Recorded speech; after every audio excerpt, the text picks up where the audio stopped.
Great. So the best-selling textbook, economics textbook in the country is by N. Gregory Mankiw, based on these 10 principles of economics. And here they are. I'm not going to read them for you. Just take my word for it that you need a PhD in economics to understand these. Fortunately, I have one, and I have taken it upon myself to translate these principles for the uninitiated. Let's begin by separating them into the first 7 principles, which are microeconomics, and the last 3, which are macroeconomics. The difference, of course, being that microeconomists are people who are wrong about specific things, and macroeconomists are wrong about things in general. The macroeconomic principles all have the exact same translation, namely blah, blah, blah. As proof, I should only remind you that macroeconomists have successfully predicted 9 out of the last 5 recessions.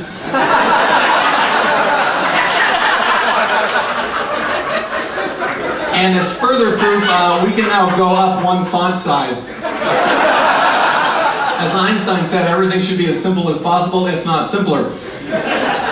Okay, back to microeconomics. The first one, people face trade-offs. Translation, choices are bad. Right, so this is a simple syllogism. Trade-offs are bad. Every time you have a choice, you have a trade-off. Therefore, choices are bad. If you don't understand that, look at principle 2. The cost of something is what you give up to get it. Translation, choices are really bad. Let me just give you a simple example of this. Let's say someone offers you a Snickers bar. You value it $1. Right? So your economic profit in this case is the Snickers bar minus the cost of what you give up to get it, which is nothing. Your economic profit is $1. Now, somebody offers you a choice between a Snickers bar, which you value at $1, and some M&Ms, which you value at 70 cents. Now your economic profit is the $1 minus the 70 cents, only 30 cents.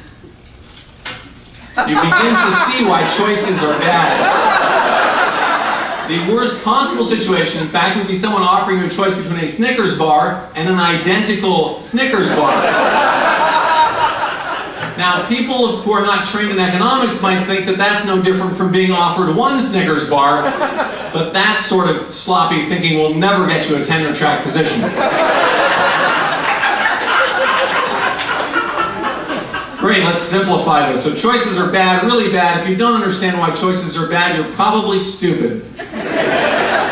Next principle, rational people think at the margin. Translation, people are stupid. Now, it is immediately obvious to the most casual observer with the meanest intelligence that people do not think at the margin. Nobody goes to a grocery store and says, I'm going to buy an orange, I'm going to buy another orange, I'm going to buy another orange. But if people don't think at the margin, and if, as Mankiw says, rational people do think at the margin, we are led to a most unhappy conclusion. People are not rational. People, in other words, are stupid.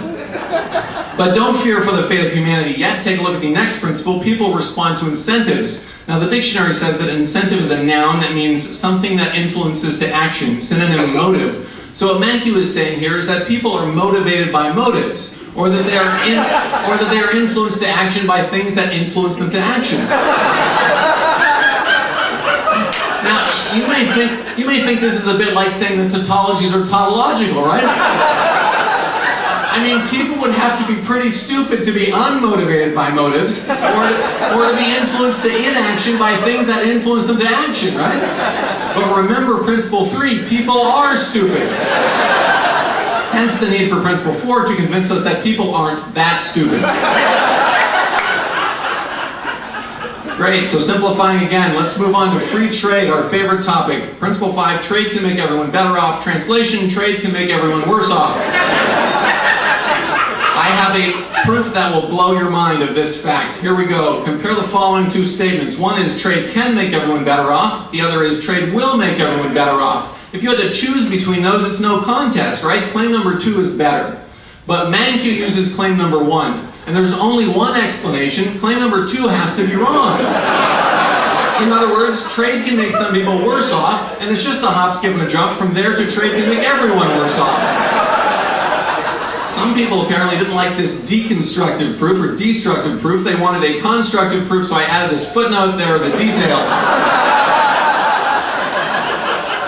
Now notice the final two here, governments are stupid, governments aren't that stupid, follow immediately from Principle 5 and its translation. If trade can make everyone better off, what the heck do we need government for? But if trade can make everyone worse off, we better have a government around to stop people from trading. Here are the Principles of Economics translated, and there's my website, standupeconomist.com. Thank you for your time.